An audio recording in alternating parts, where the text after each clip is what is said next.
学会这几个小技巧，你就捡到宝了。1. 喝不完的可乐排空上面的空气，下次喝肥宅水时还是那个味。2. 用牙签挑出虾线，放入锅中，收缩成半圆状态，说明虾仁的肉质刚好。收缩到整个圆时，肉质就有点偏老。3.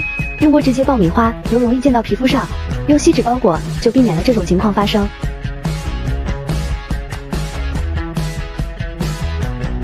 拿取还比较方便。4. 教你做不一样的花卷。你学会了吗？关注我，了解更多生活小妙招。学会这几招实用小技巧，家里长辈都会夸你。1. 米饭煮成稀饭了怎么办？别慌，在锅里放入切片面包，面包会快速吸收米饭里多余的水分。2. 汤里油太多了怎么办？去少许冰块放进勺子里，这样油脂会凝固在勺子上。3. 薯片潮了怎么办？放入微波炉中，再放一杯水，薯片又会变得脆脆的。4. 蛤蜊沙子太多怎么办？浸泡蛤蜊的时候，在水里加点盐，等待20分钟，蛤蜊就会把沙子吐出来了。